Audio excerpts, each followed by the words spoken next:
Bom dia. Cumprimento todos os presentes, senhoras e senhores deputados. Vamos dar início à nossa reunião da Comissão de Trabalho e Segurança Social de hoje. Como sabem, está prevista uma audição do Sindicato dos Trabalhadores de Serviços, Portaria, Vigilância, Limpeza Domésticas e Atividades Diversas, a propósito de um requerimento da autoria do Grupo Parlamentar do Bloco de Esquerda.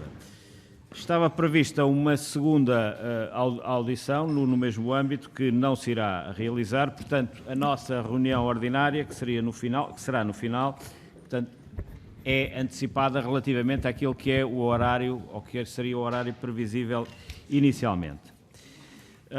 Temos presentes a delegação do Estado, que é composta por Rui Tomé, que é o vice-coordenador, Carlos Sequeira e Paulo Costa.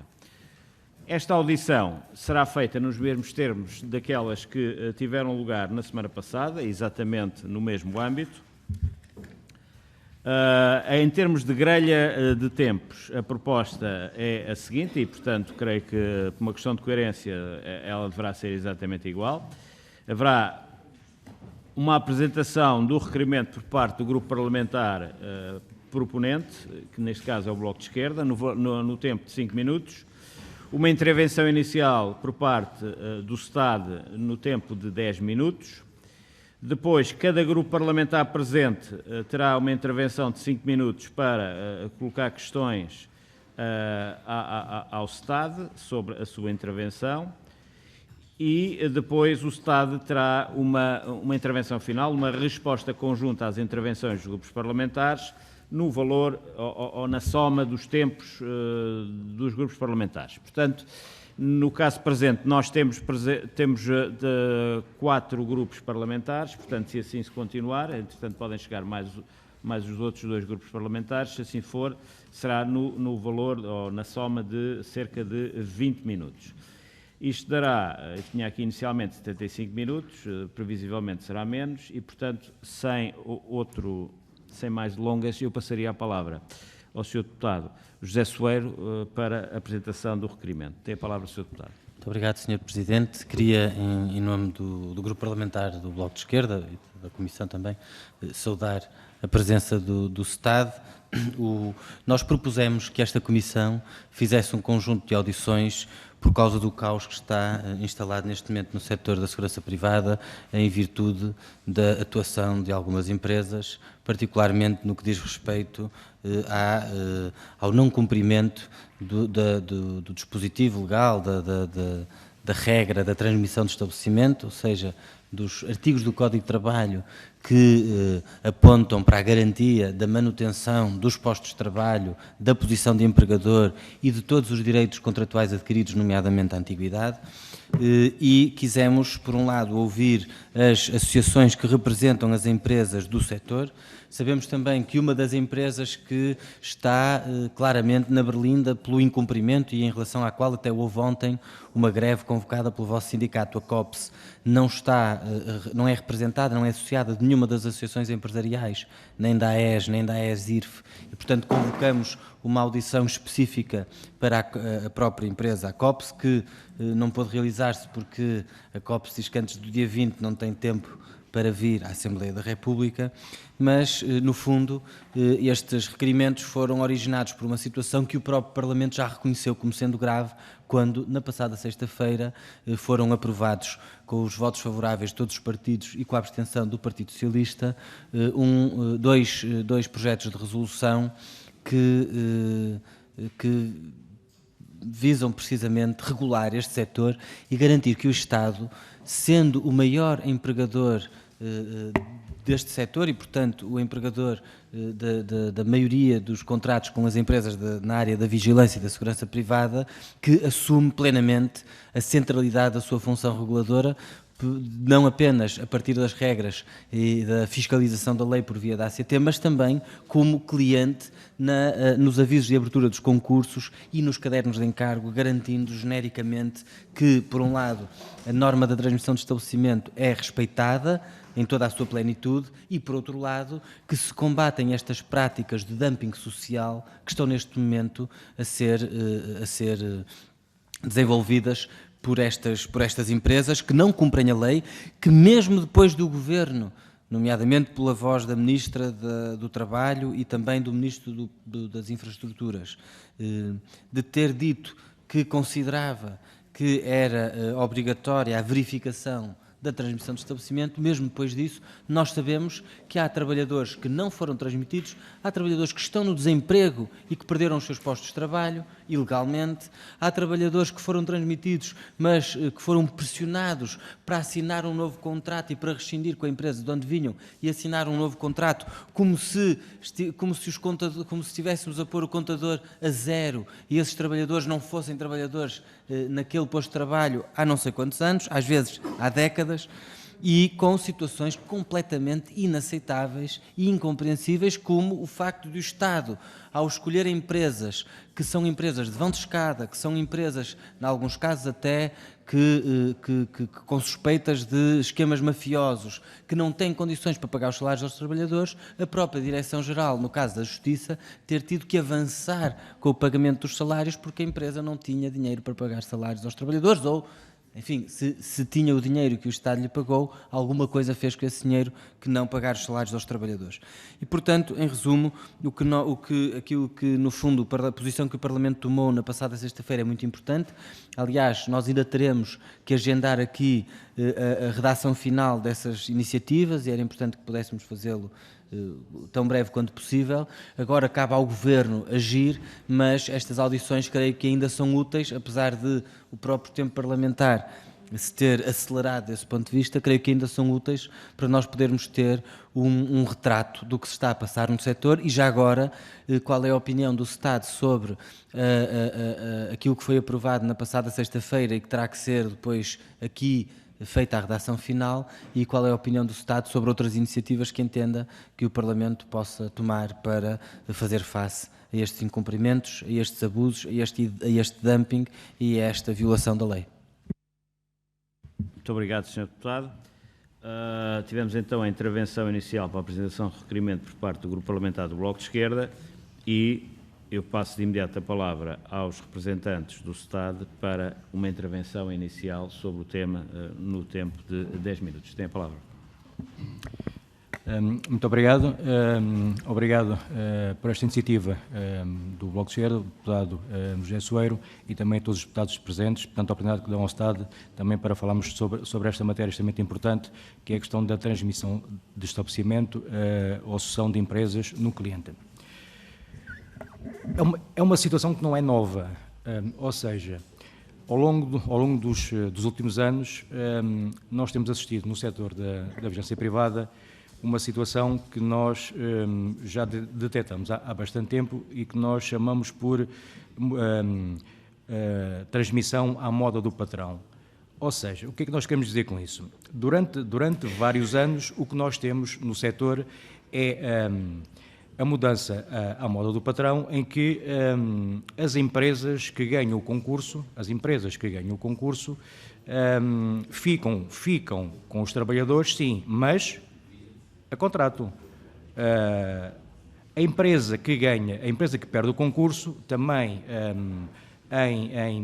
em sintonia com a empresa que ganha, obriga o trabalhador a rescindir o contrato, assina um novo contrato com a empresa que ganha o concurso, portanto, e fica numa situação precária. Portanto, e é exatamente este combate que o Estado, ao longo dos anos, tem vindo a encetar no setor da ação privada, que é um combate à precariedade e é um combate pela dignificação do trabalhador. E o que nós temos assistido ao longo dos anos é exatamente isto. Para combater esta situação, o Estado, juntamente com uma associação patronal, neste caso a AES, em 2018 subscreveu um contrato coletivo de trabalho em que Portanto, chegamos ao acordo para a inclusão de uma cláusula 14ª, que é a cláusula, portanto, de cessão de empresas num cliente. E esta cláusula vem garantir aquilo que é essencial para o trabalhador, que é a manutenção do seu posto de trabalho. Portanto, um posto de trabalho com segurança e com direitos. E é aqui que este problema que já tinha sido identificado, portanto, portanto ganha uma dimensão maior. Uma outra associação patronal, que é a AESIRF, que acabou por não subscrever este contrato porque não quis exatamente que fossem garantidos os direitos dos trabalhadores e queriam continuar, e querem continuar exatamente com a situação atual, que é não garantir os direitos dos trabalhadores numa passagem de uma empresa para outra dos trabalhadores, e é exatamente esta situação que está a acontecer. Tanto assim é que recentemente foi assinado um contrato coletivo de trabalho com uma outra organização sindical, em que foram colocar uma cláusula, que é a cláusula 14ª, em que exatamente esta cláusula vem confirmar aquilo que nós estamos aqui a dizer. Para haver uma transmissão de estabelecimento, então as empresas é que vão decidir se há ou não há transmissão. Tem que haver a concordância do cliente para a transmissão. Portanto, isto é sobrepor-se à lei. Portanto, isto não aceitamos e consideramos que esta cláusula é uma cláusula que viola exatamente aquilo que está no Código de Trabalho. Então, qual é aquilo que nós defendemos? É exatamente que exista, principalmente no concurso público, e nós estamos a falar do Estado, que é o cliente maior das empresas de segurança privada, e que deve ser aqui, que deve ser dado o exemplo, portanto, que exista a obrigatoriedade nos concursos públicos em que os trabalhadores, que seja salvaguardado os direitos dos trabalhadores, nomeadamente a questão da antiguidade, da fidelidade e os restantes direitos. Bem como, também entendemos nós, e vai ao encontro da proposta que foi aprovada pela Assembleia e que foi proposta pelo Bloco de Esquerda, em que vem também nesse sentido e que nós também defendemos essa posição. E nós até vamos mais além, até entendemos que deve estar também incluída, eu não digo que seja uma tabela de custos mínimos, portanto, mas que esteja referido um valor mínimo, um custo, para que abaixo daquele valor não sejam contratadas empresas de segurança privada, porque isto também é um combate ao dumping social. E o que nós estamos aqui a falar é exatamente do dumping social. Quando são contratadas empresas pelo valor mais baixo, estas empresas, ao não garantirem os direitos dos trabalhadores, é aqui também que o dumping social funciona. Porque um trabalhador que passa para uma empresa destas em situação precária, o que é que ele vai fazer? Ele vai lutar pelos seus direitos? Vai se impor e vai dizer à empresa que está a fazer 12 horas sem receber o trabalho extraordinário, que a empresa não lhe paga o subsídio de alimentação, que não lhe paga os salários atempadamente. Ele não tem condições para fazer, porque está numa situação precária. E é aqui exatamente que entra o dumping social também. As empresas, como o trabalhador está numa situação fragilizada, é exatamente que vai colocá-lo a fazer as 12 horas, não lhe vai pagar trabalho extraordinário, não lhe vai pagar as horas noturnas e o trabalhador não vai reclamar. A partir do momento em que o trabalhador sabe que tem garantido os seus direitos, o trabalhador tem outra confiança e vai exatamente lutar para que os seus direitos sejam efetivados. Porquê? Porque tem a garantia do seu emprego, tem a garantia do seu posto de trabalho. Portanto, é aqui que nós entendemos também que deve haver nos concursos públicos, portanto, um critério, uma norma que obrigue que o Governo dê uma orientação para que abaixo de um determinado valor não sejam contratadas empresas de segurança privada. E temos aqui o exemplo recente, a COPS. Ainda ontem fizemos uma concentração à porta desta empresa com um dia de greve. Esta empresa, a COPS, ganhou o concurso no Ministério da Justiça, no dia 1 de agosto. Entretanto, recentemente, portanto, ganhou o concurso na REFER, da IP. E estamos a falar numa dimensão de trabalhadores que esta empresa, portanto, ficou com eles, e numa situação que nós acabamos de dizer. Esta empresa, desde 1 de agosto, com exceção do mês de novembro, não tem pago os salários atempadamente. Paga ao dia 6, dia 7, dia 8, dia 11. O subsídio de alimentação ainda paga mais tarde, não entrega os recibos aos trabalhadores, ainda faz outra situação. Paga os ordenados, o vencimento aos trabalhadores à jornada.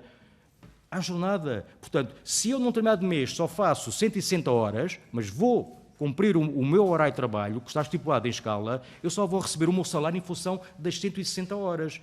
Portanto, isto é uma violação clara, portanto, à legislação. Portanto, e nós não podemos permitir que empresas como a COPS e outras empresas, portanto, estejam no setor, portanto, de uma forma reiterada em cumprir com as suas obrigações legais.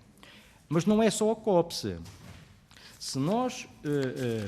e estamos todos atentos, nós podemos verificar que, em relação à questão da cláusula 14ª ou da transmissão do estabelecimento, nós percebemos exatamente porque que a Associação AESIRF não quer a cláusula 14ª. Se nós repararmos,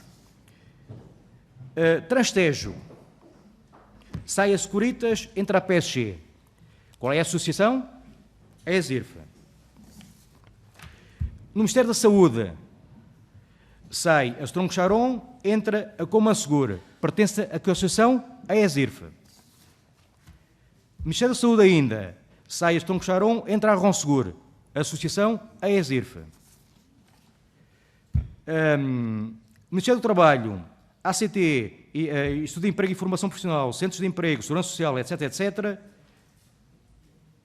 Quem é que sai? Sai uma empresa que é 2045, que, por sinal, também é da AESIRF, e quais são as empresas que entram?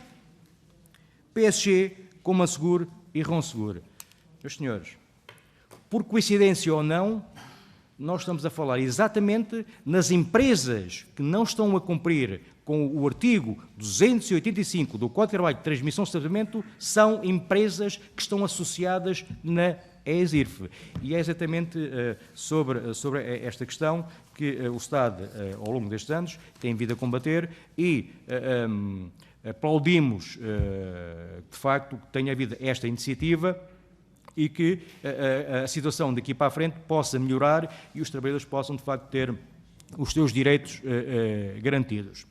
Se me permite, eu queria aproveitar esta oportunidade, porque recentemente esteve também na audiência o presidente da AESIRF e o presidente da AESIRF, segundo palavras do senhor presidente da AESIRF, referiu aqui que, preocupado com os trabalhadores, mas parece-me que quando se refere aos trabalhadores como refúgio, não me parece que haja aqui qualquer preocupação com os trabalhadores com os seus direitos. E referiu que, em 2017, apresentou uma proposta de 24% e que o Estado não aceitou.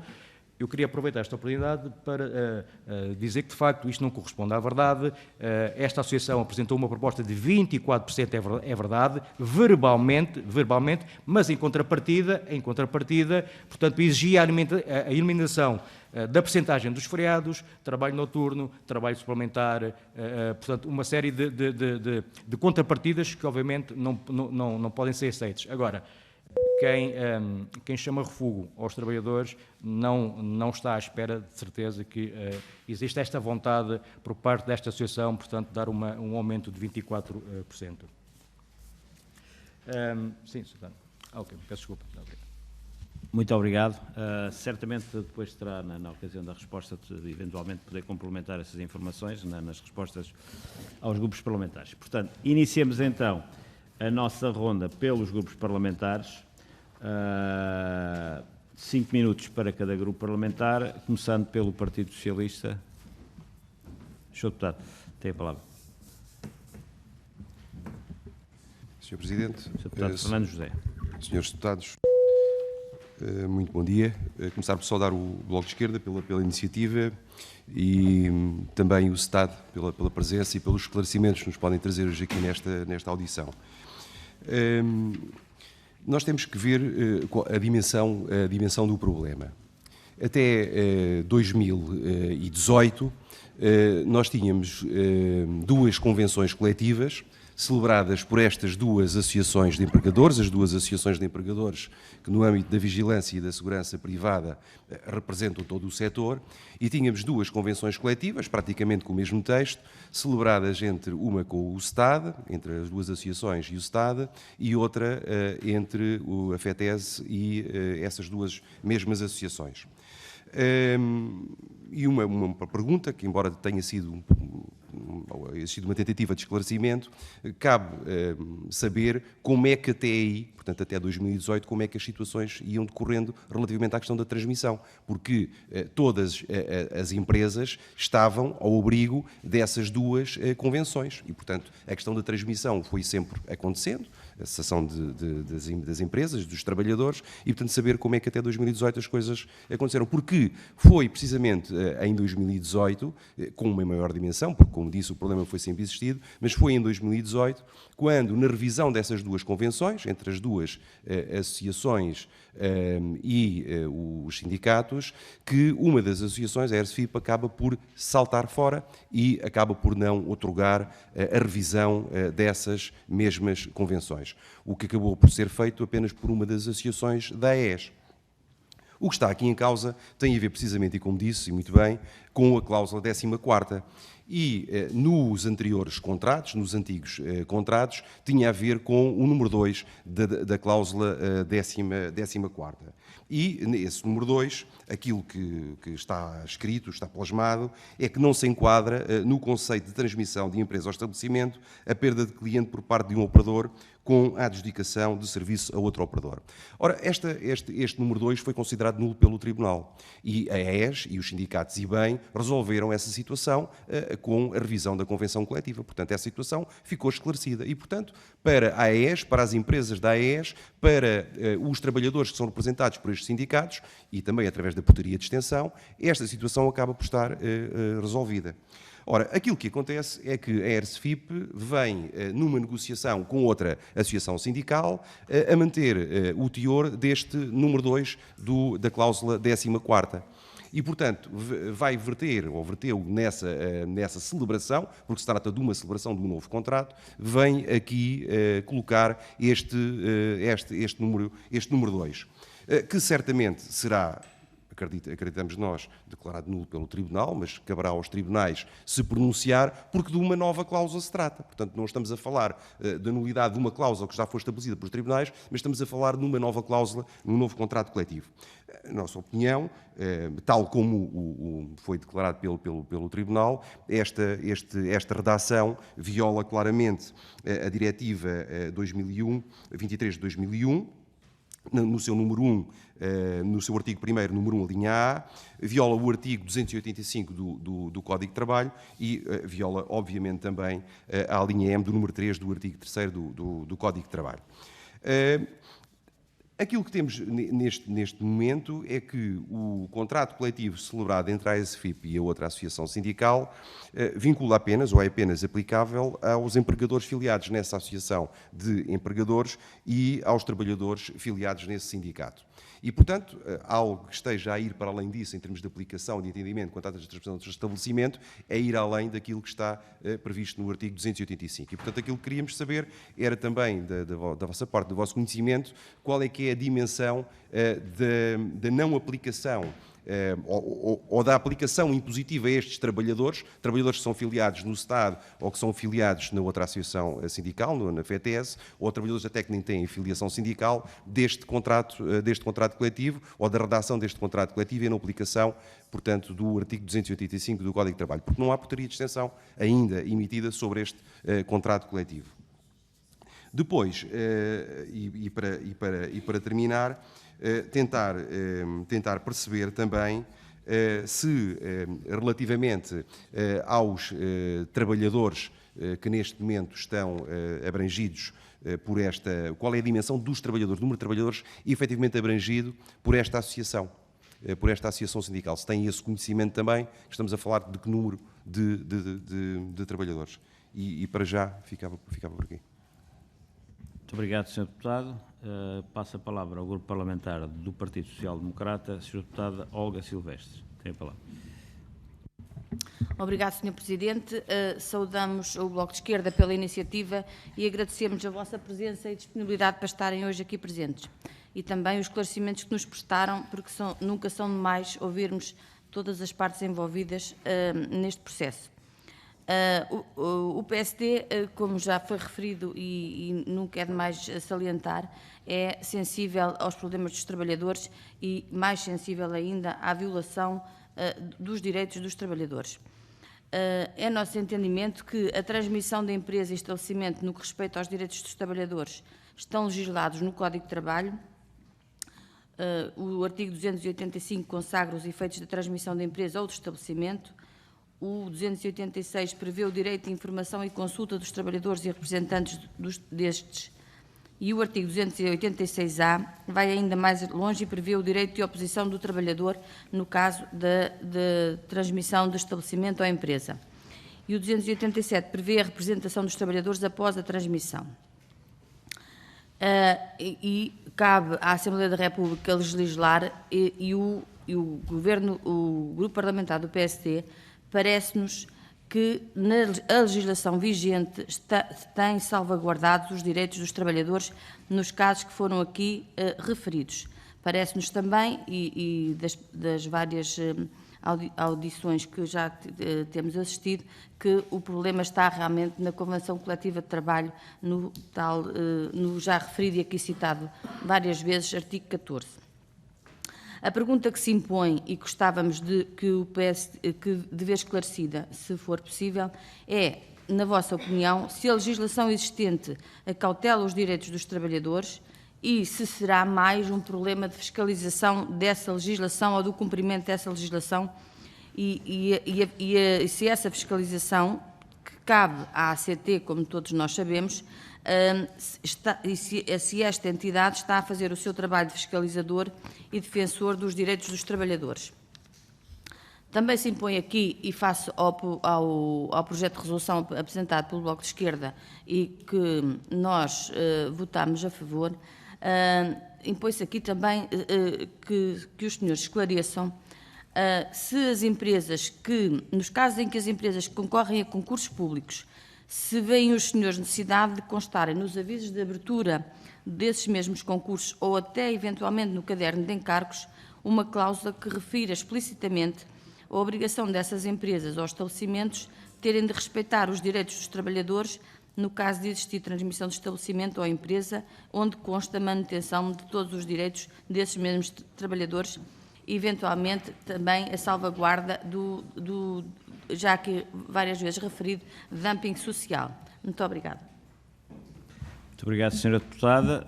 Passo então agora a palavra ao Grupo Parlamentar do Bloco de Esquerda, Sr. Deputado José Soeiro. Muito obrigado, Sr. Presidente. Na verdade, penso que tem sido esclarecedor as informações, o testemunho do Estado, que confirma aquilo que fundamentou também a decisão do próprio Parlamento. Agora, creio que era importante, por um lado, nós percebermos que, de facto, há um problema quando existe contratação coletiva que estabelece regras que são piores do que as normas imperativas do Código de Trabalho, e temos muita dificuldade em compreender como é que, tendo inclusive uma associação empresarial suscitado junto do Ministério Público a nulidade da cláusula que faz depender a aplicação da lei da vontade das empresas, que é uma coisa extraordinária. Quer dizer, se nós tivéssemos que perguntar às empresas se querem ou não aplicar todos os artigos do Código de Trabalho, isso anulava completamente a própria natureza do Código de Trabalho, que é proteger, numa relação que é estruturalmente desigual, a parte mais frágil. Se nós dissermos, bom, são 40 horas de trabalho, mas se o patrão quiser. Há um salário mínimo, mas se o patrão quiser. Há um direito irrenunciável às férias, se o patrão concordar. Quer dizer, isto é do domínio do absurdo e do grotesco. Mas é isto na prática que se está a passar no que diz respeito à transmissão do estabelecimento. Portanto, nós entendemos que a lei tem que ser aplicada, entendemos que essa cláusula não faz sentido, não é válida, é em todos os casos totalmente ilegítima e é um abuso contra os trabalhadores e, portanto, insistimos aqui em duas dimensões. Primeiro, que o Estado deve, de facto, assumir essa proatividade no modo como lança os concursos e como estabelece os cadernos de encargos. Entendemos também que a Autoridade para as Condições de Trabalho devia ter aqui um papel mais ativo, mais contundente e uma posição mais clara do que aquela que tem tido em alguns processos. Gostava, de resto, de perguntar ao Estado como é que tem sido a atuação da ACT e se isto está a acontecer também em setores que não sejam, em contratos que não sejam estabelecidos com o Estado, porque presumo que sim, apesar disso ter um peso muito mais residual, e aí claramente a própria Autoridade para as Condições de Trabalho deveria atuar.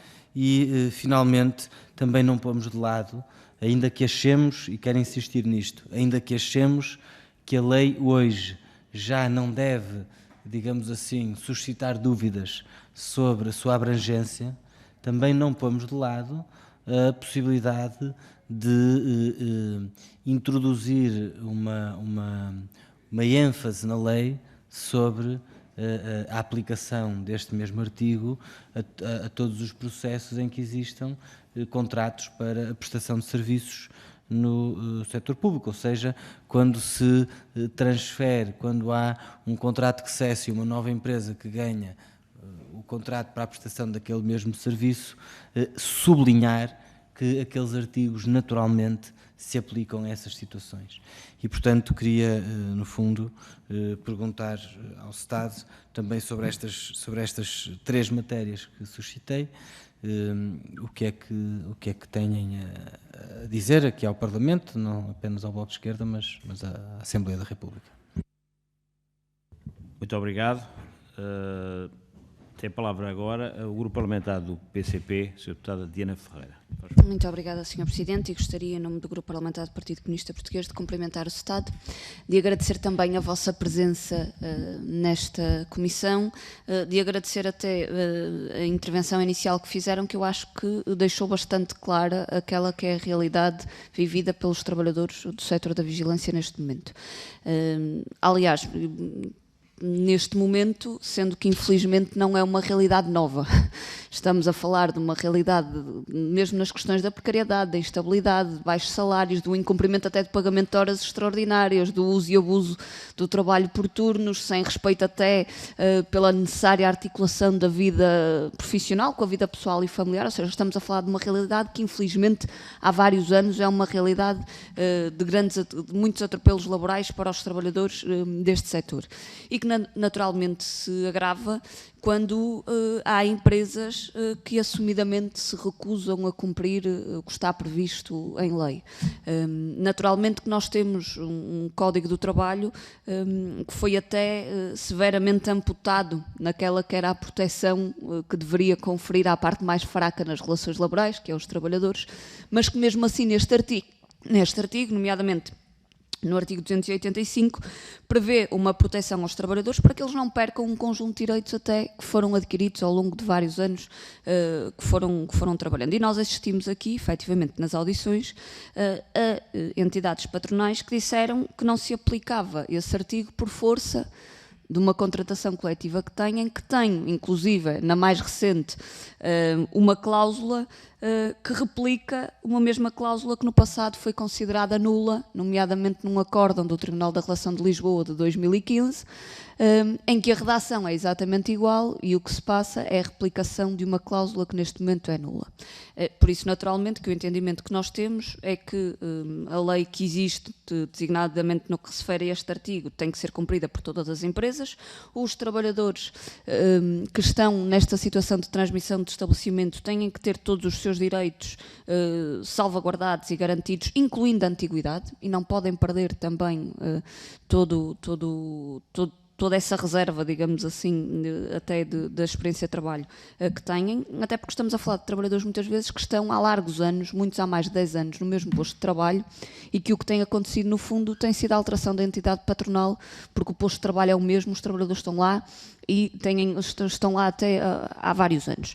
Nós tivemos uma reunião também nesta segunda-feira, uma audição no Porto, com um conjunto de trabalhadores da vigilância que também nos confirmaram exatamente esta realidade. Naturalmente nós podemos aqui falar de várias empresas, da COPS, da PSG, da Coman Seguro, de um conjunto de empresas que não cumprem os direitos, mas não são só estas, infelizmente.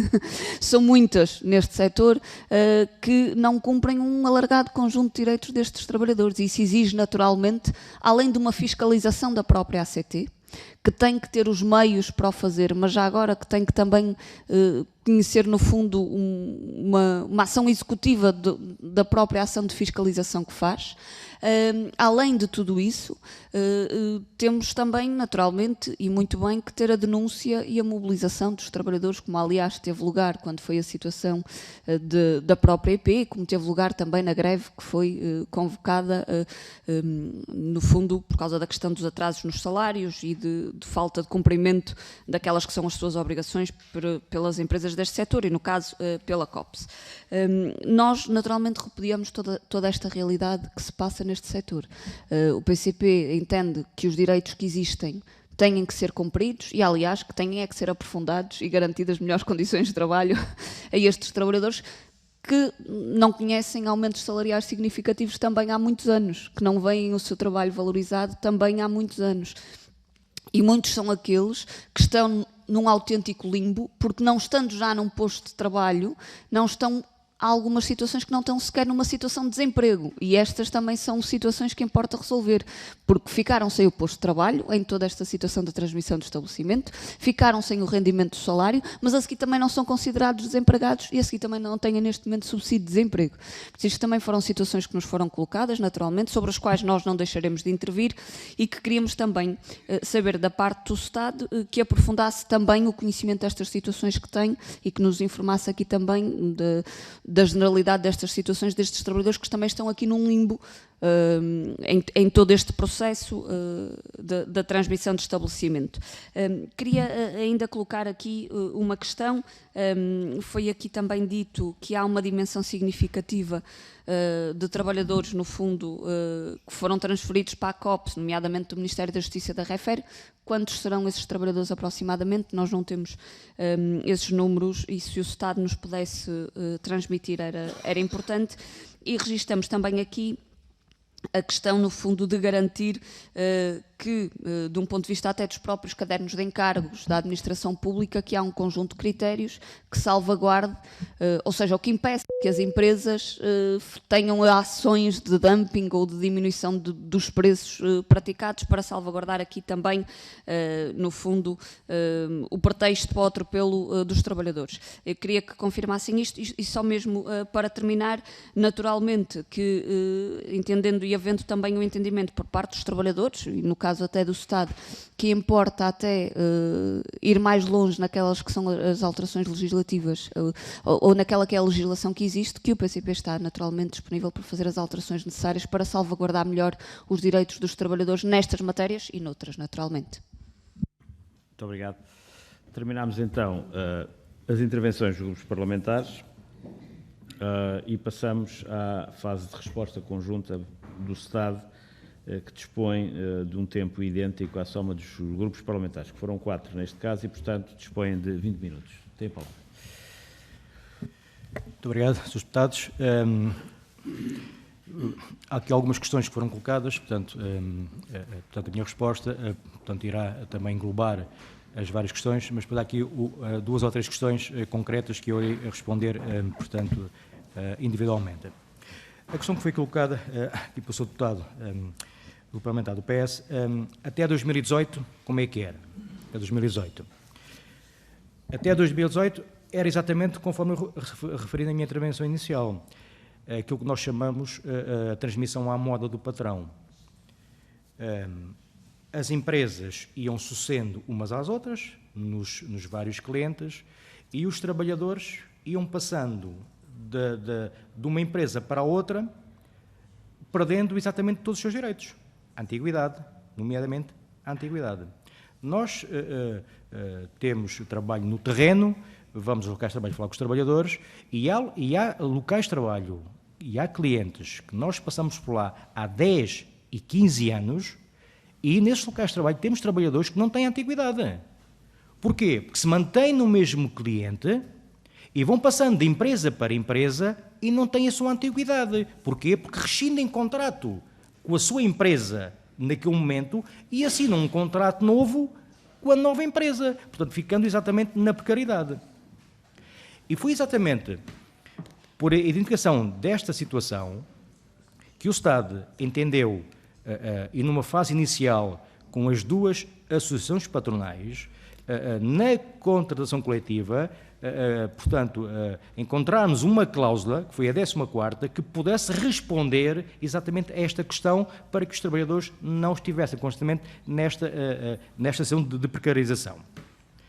Mas é engraçado, não tem graça nenhuma, mas se nós temos aqui uma comparação, estas mesmas empresas que eu referi e que estão contra a cláusula 14ª do Estado e assinaram uma cláusula num contrato celebrado com uma outra associação sindical, que no nosso entendimento é nula, porque nenhuma cláusula do contrato coletivo de trabalho, nesta questão da transmissão de estabelecimento, se pode sobrepor à lei.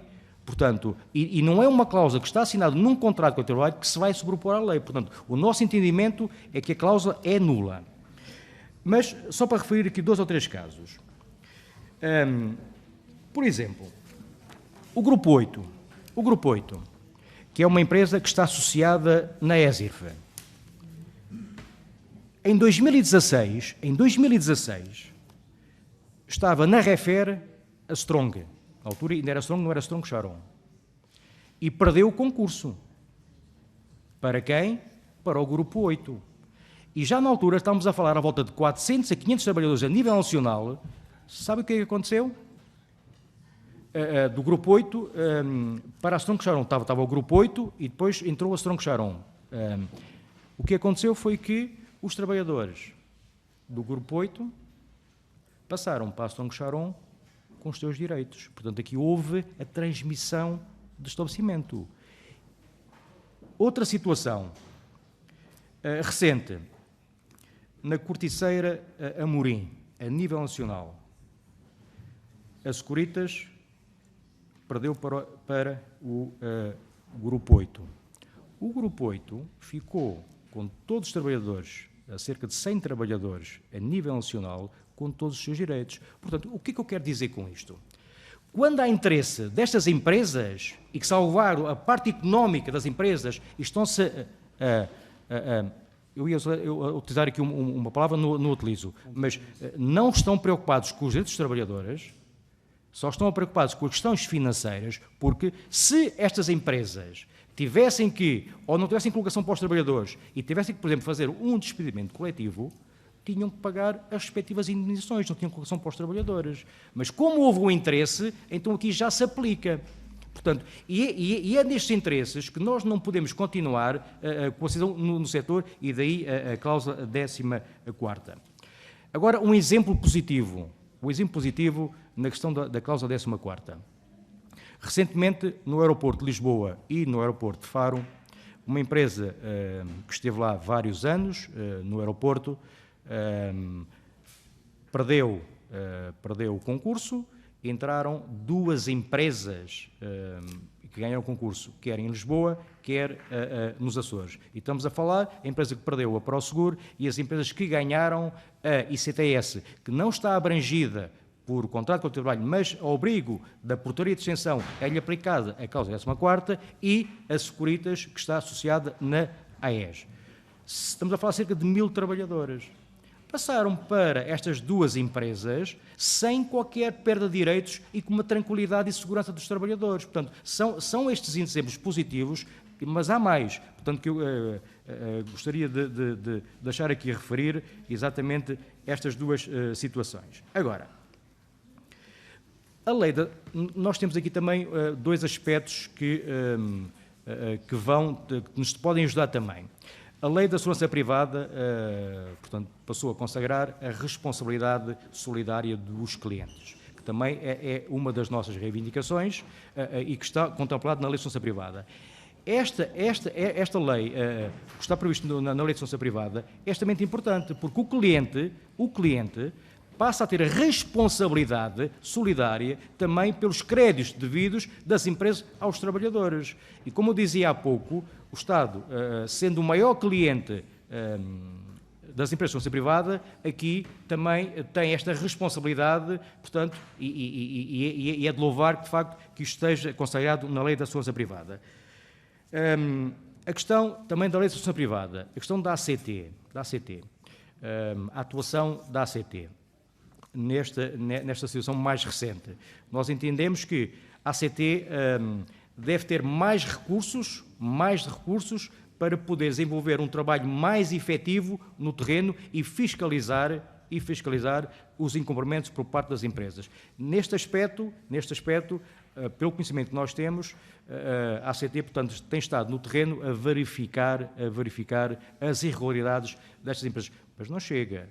E também temos na lei da segurança privada, que foi consagrado e que também é muito importante, que é a possibilidade de haver as inspeções articuladas, ou seja, a ACT, o Departamento da Segurança Privada da Polícia de Segurança Pública, as finanças, a Segurança Social, portanto, e uma intervenção conjunta destas entidades que têm a fiscalização do setor, também aqui pode ajudar e de que maneira que o setor da segurança privada tenha uma melhor regulamentação e um maior cumprimento por parte das empresas que, portanto, não cumprem com o Código de Trabalho e também o Contrato Coletivo de Trabalho. Foi colocada aqui também uma questão que é, para o Estado, a questão da cláusula 14ª, a aplicação 14ª, a quem é que abrange e quem é que não abrange. A questão da cláusula 14ª, portanto, assinada com a ação patronal, a ESIRF. O nosso entendimento é que o que tem que ser aplicado é que ou através da cláusula 14ª do Contrato de Estado ou através do artigo 285 é o que tem que ser aplicado. Portanto, ou uma ou outra situação, o que nós defendemos é que os trabalhadores, por direito próprio, e está consagrado na legislação, quando transitam de uma empresa para outra, têm que ver os seus direitos salvaguardados. Portanto, o nosso entendimento em relação a esta cláusula, nós entendemos que o contrato assinado entre o Estado e a AEG, esta cláusula só se aplica, e agora, através da portaria de extensão, ou melhor, só não se aplica às empresas associadas na AESIRF e aos trabalhadores sindicalizados, portanto, na organização sindical que subscreveu o contrato coletivo de trabalho com a AESIRF. Abrange quantos trabalhadores? Através da portaria de extensão, abrange quase o setor inteiro, com exceção exatamente desta situação que eu identifiquei aqui. Portanto, são as empresas que estão associadas na ESIRF e também nos trabalhadores que, portanto, são sócios do sindicato que subscreveu, portanto, este contrato de trabalho com a ESIRF. Portanto, através da portaria de extensão, neste momento, abrange a maior parte das empresas e também aos trabalhadores.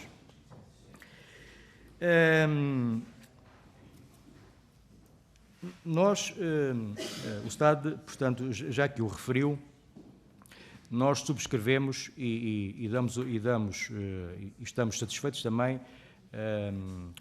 com o projeto que foi aprovado que foi a iniciativa do Grupo Parlamentar do Bloco de Esquerda, portanto, estamos de acordo e entendemos que, portanto, que é uma mais-valia e que também vai salvaguardar os direitos dos trabalhadores.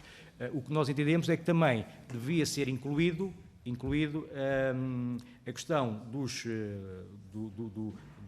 preço do custo mínimo, portanto, que fosse definido um determinado valor, que abaixo daquele valor, portanto, as empresas não deveriam ganhar os concursos com valores abaixo. Porquê? Porque também é uma forma de combatermos a questão do dumping social. Porque é exatamente aqui nesta questão que as empresas e o Estado também acaba por ser prejudicado. Porquê? Porque se contrata pelo preço mais baixo, a questão dos impostos também, portanto, é mais baixo. E temos outra situação que é, na situação que foi aqui referida também, salvo erro, pelo Sr. Deputado do PSD, do Grupo Parlamentar do PSD, que é a seguinte. Penso que foi a Sra. Deputada do PSD. Os trabalhadores, na transmissão de estabelecimento, que nem estão numa empresa, nem estão noutra, e estão desempregados. O que acontece? Eles recebem o subsídio de emprego? Não, recebem depois mais tarde. Porquê? Porque os trabalhadores que não aceitam assinar ou passar para a nova empresa com a perda dos seus direitos, o que é que eles fazem? Recusam-se a assinar o contrato, que lhes é imposto pelas empresas. E o que é que vai acontecer? É que nem ficam com a empresa que perdeu, nem ficam com a empresa que ganhou, porque a empresa que perdeu diz, não, nós enviamos uma cartinha, toda bonitinha, vem lá mencionado o artigo 235, portanto, vocês a partir de determinada data passam para a nova empresa. Já não são nossos funcionários. A empresa que ganha o concurso diz, não, nós não reconhecemos a transmissão do estabelecimento, portanto, não são nossos trabalhadores. O que é que vai acontecer aos trabalhadores? É que nem ficam numa empresa nem ficam noutra. Ficam no tal limbo. Portanto, ficam sem qualquer proteção. E é aqui que nós dizemos que isto não pode acontecer. O trabalhador, o Estado, obviamente, para além da ação sindical que desenvolve de denúncia das situações, nós também no campo jurídico também estamos a dar apoio aos trabalhadores. Temos que meter uma ação em tribunal. Vamos meter uma ação em tribunal. O trabalhador vai requerer o subsídio de desemprego. Vai demorar quantos meses a ser atribuído? Quantos anos vamos demorar para que haja uma decisão do tribunal? Podemos demorar 3, 4, 5 anos. E até lá o que é que vai acontecer com este trabalhador? Portanto, é aqui também que nós devemos ter atenção e a sensibilidade, porque, de facto, este grupo de trabalhadores, que nós, neste momento, ainda não temos a dimensão, mas sabemos que são bastantes trabalhadores que, neste momento, estão nesta situação do limbo, portanto, nem pertencem a uma empresa nem a outra. E nós entendemos que, de facto, que ou através da cláusula 14ª ou através do Código de Trabalho, as empresas têm que cumprir exatamente com o que está referido. Portanto, se há aqui alguma pergunta que eu não tenha aqui respondido, eu agradeço que...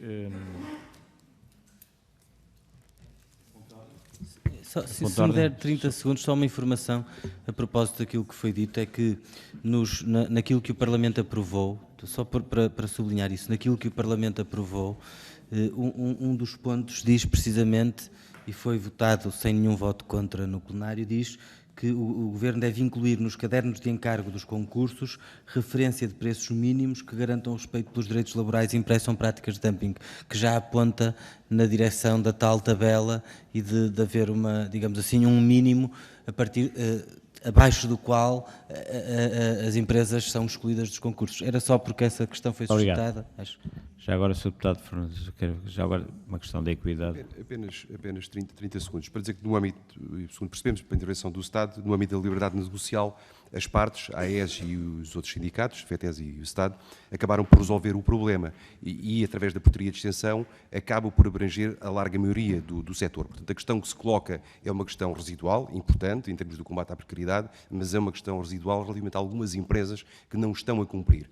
Nesse sentido, dou, por exemplo, um exemplo, e para terminar já, Sr. Presidente, dizendo, por exemplo, na questão do handling, as empresas para acederem à atividade têm de dizer junto da ANAC qual é a convenção coletiva que é aplicável.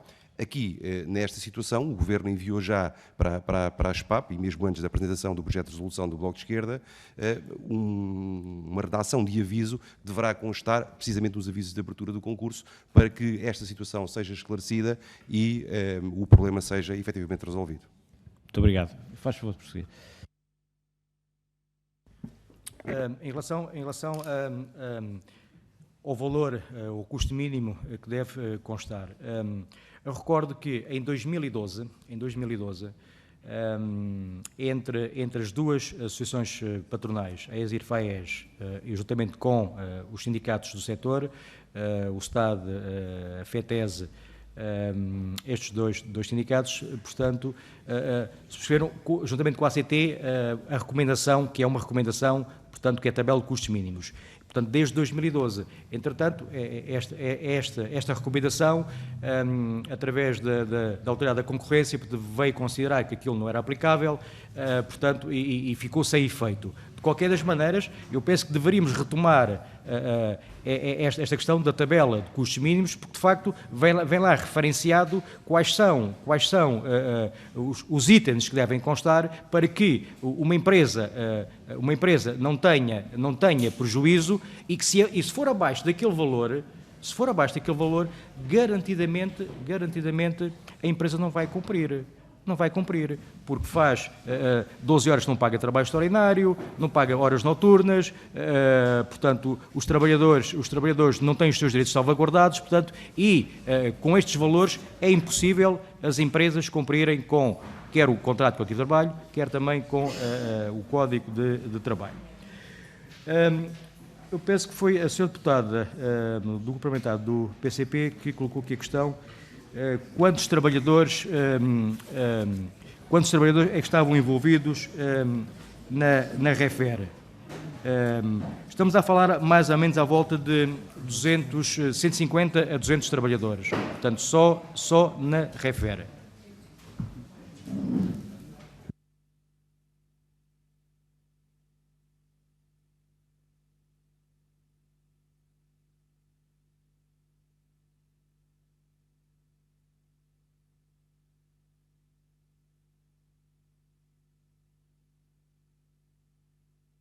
Desculpa, estava desatento. Portanto, chegamos então ao final. Resta-me agradecer a presença da delegação do Estado, a colaboração de todos os grupos parlamentares. Peço que os esclarecimentos tenham sido úteis na formação da opinião dos grupos parlamentares sobre esta matéria e faremos agora uma pausa de 5 minutos onde prosseguiremos após com a nossa reunião ordinária. Muito obrigado.